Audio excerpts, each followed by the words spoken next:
નમસ્કાર દર્શક મિત્રો, તાપી જિલ્લાના સમાચારોથી અવગત કરાવતું સમય ક્રાંતિ ન્યૂઝ બુલેટિનમાં વિગતવાર સમાચારો નિહાળો।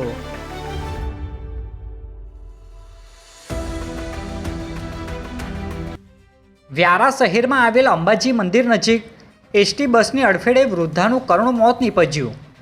વ્યારાના અંબાજી મંદિર નજીક કુકરુમંડાથી નવસારી જતી એસટી બસની અડફેટે વૃદ્ધા નીતાબેન પંચાલનું કરુણ મોત નીપજ્યું હતું। વૃદ્ધા વિમલની પડીકી લેવા નીકળ્યા હતા ત્યારે બસની અડફેટે આવી ગયા હતા। બસનું આગળનું ટાયર તેમના પેટના ભાગે ચડી જતા ઘટના સ્થળે જ મોત થયું હતું। બનાવને પગલે પોલીસે એસટી બસ ચાલક પ્રહલાદ મુસાલે સામે ગુનો નોંધી વધુ તપાસ હાથ ધરી છે।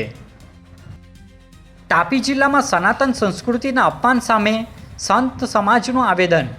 તાપી જિલ્લામાં સનાતન સંસ્કૃતિ અને સાધુ સંતોના અપમાનના આક્ષેપોને લઈ સનાતન સંત સમાજ દ્વારા કલેક્ટરને આવેદનપત્ર પાઠવવામાં આવ્યું છે।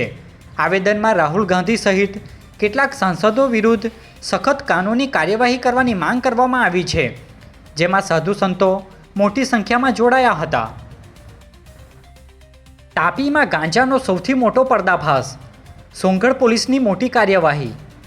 સોંગઢ પોલીસને મોટી સફળતા મળી છે।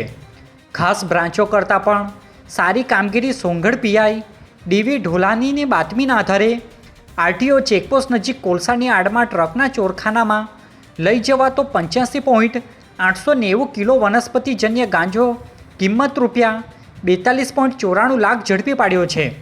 ટ્રકને સેફ રીતે પસાર કરાવવા કારથી પાઇલોટિંગ કરાતું હતું।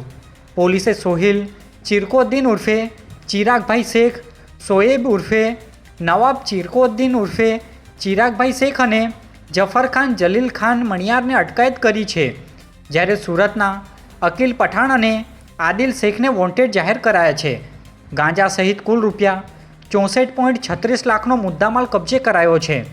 તાપી જિલ્લામાં અત્યાર સુધીમાં આ બીજો મોટો ગાંજાનો કેસ હોવાનું સામે આવ્યું છે।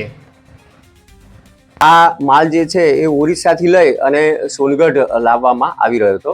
અન્ય કોઈની એમાં સંડોવણી છે કે કેમ એની હાલ તપાસ ચાલુ રહી છે। એ કોલસાની આડમાં ટ્રકની અંદર એક ચોરખાનું બનાવેલું હતું અને એમાં છુપાવી અને લાવતા હતા। ઉછલમાં વરસાદી ઝાપટાથી કાચું મકાન ધરાશાયી, સદનસીબે જાનહાની ટળી। ઉછલ તાલુકાના ફૂલ ઉમરણ ગામે વરસાદી ઝાપટા બાદ રાજુભાઈ કાથોડનું કાચું મકાન ધરાશાયી થયું હતું। સદનસીબે પરિવારના સભ્યો સુરક્ષિત રહેતા જાનહાની ટળી હતી।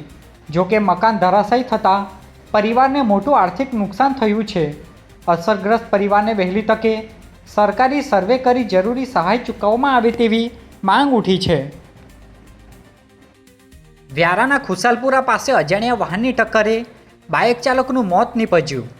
વ્યારા તાલુકાના ખુશાલપુરા ગામની સીમમાં અજાણ્યા વાહનની ટક્કરે બાઇક ચાલક સંજેશ કુમાર ગોસ્વામી ગંભીર રીતે ઇજાગ્રસ્ત થયા હતા। ભણભુંજા ગામેથી બારડોલી જતી વેળાએ અકસ્માત સર્જાયો હતો। ઇજાગ્રસ્તને સારવાર અર્થે ખસેડાયા બાદ ટૂંકી સારવાર દરમિયાન મોત નીપજ્યું હતું। સમગ્ર મામલે પોલીસે અજાણ્યા વાહન ચાલક સામે ગુનો નોંધી વધુ તપાસ હાથ ધરી છે। તાપી લોકલ ક્રાઇમ બ્રાન્ચે 1 વર્ષથી નાસ્તા ફરતા આરોપીને મીરકોટ ગામેથી ઝડપી લીધો। ઉછલના મીરકોટ ગામની સીમમાં સિહોરી હોટલ પાસેથી તાપી એલસીબી અને પેરલ ફ્લોસ કોડે બાતમીના આધારે વિશાલ જુગલ કિશોર ત્રિવેદી ઉંમર વર્ષ 38ને ઝડપી પાડ્યો।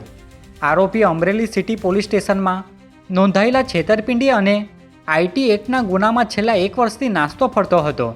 એલસીબીએ આરોપીને ઝડપી આગળની કાર્યવાહી માટે ઉછલ પોલીસને સોંપ્યો છે। ડોલવણમાં આદિવાસી દિવસની ઉજવણીમાં મારામારી, સ્ટેજ પાછળ ખેંચી જઈ યુવાન પર પંચ વડે હુમલો કરાયો।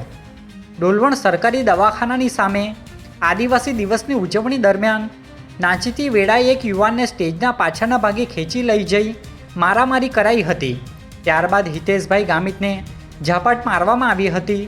નિલય પટેલ પર પંચ વડે હુમલો થતાં તેઓ ઇજાગ્રસ્ત થયા હતા। મામલે રોશન રાજેશભાઈ, હિનલ રાજેશભાઈ, પાર્થ કિરણ અને સ્મિત સામે ડોલવણ પોલીસ મથકે ગુનો નોંધાયો છે।